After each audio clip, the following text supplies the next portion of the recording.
अस्सलामुअलैकुम। आप टीवी से मैं हूं फैसल खान सूरी। नाजरीन, उम्मीद करता हूं कि आप सब ठीक होंगे और अल्लाह का शुक्र अदा कर रहे होंगे। नाजरीन, शबीर और जहीर केस के हवाले से डिस्कस करूंगा। दो बड़ी खबरें आज, दो बहुत बड़ी खबरें। कौन सी खबर आप पहले सुनना चाहेंगे? चलें मैं ही आपको बता देता हूं। सबसे पहली बड़ी खबर वो ये है कि जहीर और शबीर की एक बार फिर से जमानत में तौसी कर दी गई है 22 अगस्त तक। ये बहुत बड़ी खबर है। बहुत से लोग कह रहे थे कि बस ये आखिरी जमानत है, इसके बाद कुछ नहीं होने जा रहा, इसके बाद जेल जाना होगा और ये सब कुछ बदल जाएगा और हालात कुछ से कुछ हो जाएंगे, लेकिन ऐसा कुछ नहीं हुआ। अदालत को भी दिखाई देता है कि ये दोनों मुजरिम नहीं हैं। नाजरीन, दूसरी बड़ी खबर वो सुनने के लिए शायद आप लोग तड़प रहे हों। एक इंसान होता है, जो लोग फॉलो कर रहे हैं इस केस को, वो लोग बहुत ज़्यादा वेट कर रहे होते हैं। मुझे रात को मैसेजेस आ रहे होते हैं कि जल्दी से अपडेट करें कि केस के हवाले से क्या अपडेट्स हैं और जल्द से जल्द वीडियो अपलोड किया करें। बाज़ दफ़ा होता है कि मैं लेट हो जाता हूँ और घर से ऑफिस पहुँचना और फिर रिकॉर्ड करना थोड़ा सा मुश्किल होता है, तो इसलिए मैं आप तक अपडेट्स लेट पहुँचाता हूँ। लेकिन चैनल को लाजमी विजिट किया करें जब आपको टाइम मिले, ताकि जो अपडेट्स हुई हो या आपको नोटिफिकेशन आया हो वो आपको आप तक पहुंचा है या नहीं पहुंचा, ये आप मुझे कमेंट्स में बता दिया करें। नाज़रीन, दूसरी बड़ी खबर ये है कि जो परी है, जो जहीर की अहलिया है, जिसका शौहर जहीर है, जिसको हम प्यार से परी कहते हैं, जिसके पेरेंट्स उस पर तशद्दुद किया करते थे, उसको मारा करते थे, उसको टॉर्चर किया करते थे, जिन पेरेंट्स से वो लड़की उकता कर, तंग आकर घर से भागी। नाजरीन, उस लड़की को दारुल अमान में काफी अरसे से रखा जा रहा है, लेकिन आज उसने बड़ा कदम उठा लिया है। आज उसने कह दिया है कि मैं अपने शौहर से मिलना चाहती हूं। नाजरीन, ये एक पूरा प्रोसीजर होता है, वो मैं थोड़ा सा आपको समझा देता हूं। जहीर ने एप्लीकेशन दी, जहीर ने दरख्वास्त की अदालत से कि मैं अपनी अहलिया से मिलना चाहता हूं। फिर वो एप्लीकेशन गई अदालत में, अदालत ने एक्सेप्ट किया। अदालत ने दारुल अमान में वो एप्लीकेशन भेजी कि इस तरह से ये शख्स अपनी अहलिया से मिलना चाहता है। वो फिर दारुल अमान ने उस लड़की से पूछा कि क्या आप इस शख्स से मिलना चाहती हैं? अगर नहीं मिलना चाहती तब भी बता दीजिए, अगर मिलना चाहती है तब भी बता दीजिए।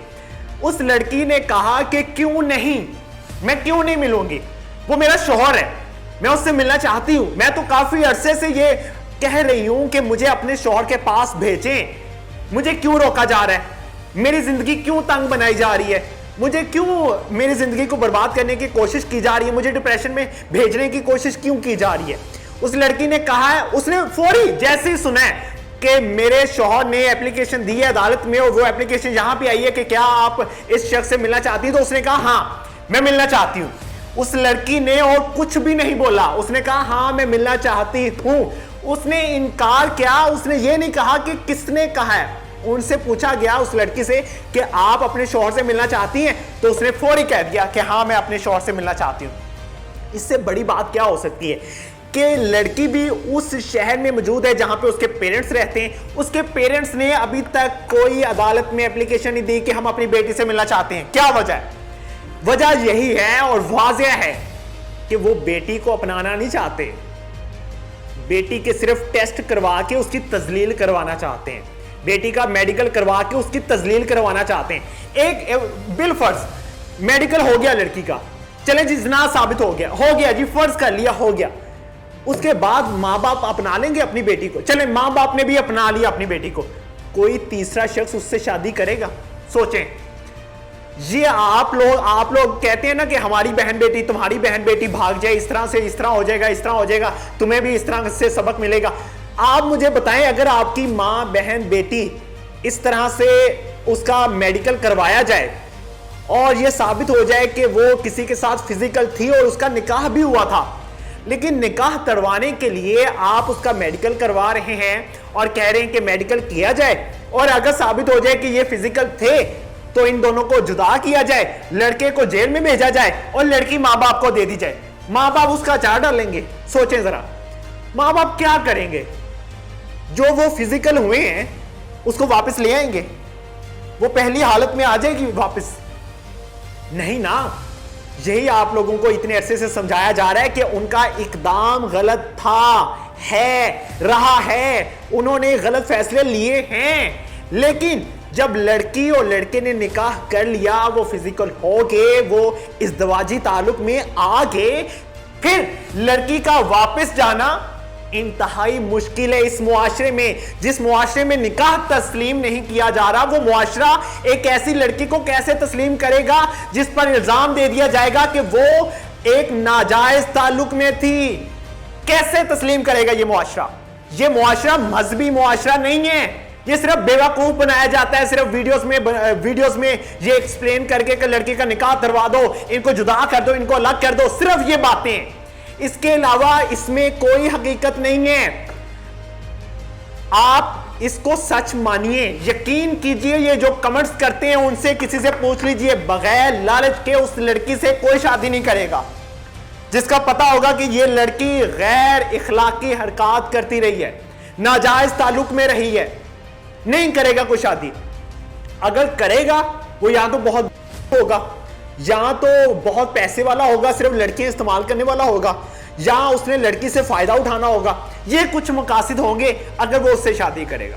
लेकिन आप लोग अगर जिद कर रहे हैं कि इन दोनों को जुदा किया जाए, ये सबसे बड़ी गैर इखलाकी हरकत है। बहुत बहुत अफसोस के साथ कह रहा हूं कि एक अच्छा इंसान कभी ऐसी बात नहीं कर सकता।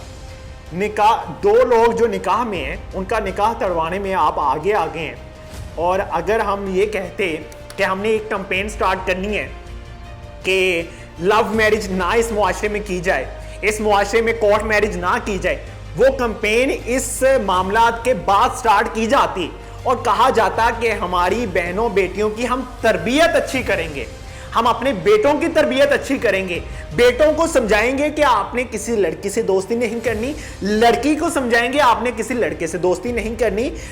पेरेंट्स को मनाना है पहले, फिर आपने निकाह के रिश्ते में आना है।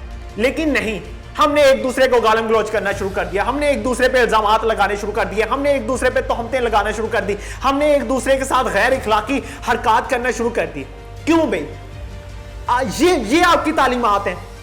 आप ये कहते हैं कि हम नबी के कहे हुए अहकामात पे चल रहे हैं कि वली का होना लाजमी है। और मेरे नबी ने कहां कह के एक दूसरे की तजलील करो? मेरे नबी ने कहां कह के एक दूसरे की इज्जतें, एक दूसरे की पगड़ियां उछालो? ये कहां है? कौन सी किताबों में लिखा हुआ है? आज फेसबुक खोल के देख लें, कमेंट्स में गंदी से गंदी, गलीज से गलीज तरीन गालियां दी जा रही हैं। ये तो मेरे नबी की तालीमात नहीं है। तो फिर किसने दी ये तालीमात? इस घटिया मुआशरे ने। ये घटिया लोग हैं जो निकाह को प्रमोट नहीं करना चाहते, वो गर्लफ्रेंड और बॉयफ्रेंड का रिश्ता प्रमोट करना चाहते हैं। वो कहते हैं पबजी पे रिश्ता बनाओ, रिलेशन में रहो 3-4 साल, बच्ची को, लड़की को इस्तेमाल करो और जाया कर दो, डेट्स इट। इसके अलावा कुछ ना करें आप। लेकिन नहीं, हमने ये शुरू दिन से कहा कि लड़की और लड़के का इकदाम गलत था, लेकिन बाद में जो निकाह किया वो अच्छा कदम उठाया।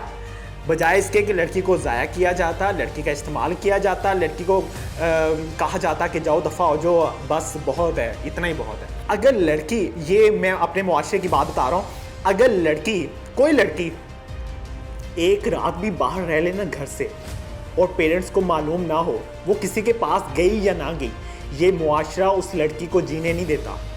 ये मुआशरा उस पर क्या इल्ज़ाम लगाता है? तवाइफ है, कटिया है, 2 नंबर है।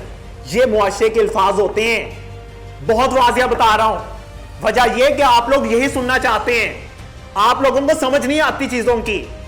आप लोगों के सामने गंदी बातें की जाए, उस चीज की समझ आ जाती है आपको, आपके दिमाग ऐसे खुल जाते हैं। लेकिन आपके सामने एग्जाम्पल्स के साथ बातें रखी जाएं, मिसाल देकर बातें की जाएं, तो आपको समझ नहीं आती। आप लोग कहते हैं वाह वाह बगैरत बंदा तेरा बैठ के बोलता पे। क्यों भाई? हम निकाह की बात करें तो आप हमें बगैरत बोलें, हम गर्लफ्रेंड और बॉयफ्रेंड की बात करें तो आप हमें कहें वाह वाह क्या बात कह दी आपने। ये चीजें नहीं चलेंगी इस मुआशरे में। अगर इस्लामी मुआशरा इसको मदीना की रियासत बनाना है तो मैंने और आपने मिलकर बनाना है। इमरान खान अकेला कुछ नहीं करेगा। इसलिए इस पे तवज्जो दीजिए और ध्यान से कान खोलकर पूरा व्लॉग सुना करें। इसी के साथ मुझे दीजिए इजाजत। अल्लाह ने के बाद।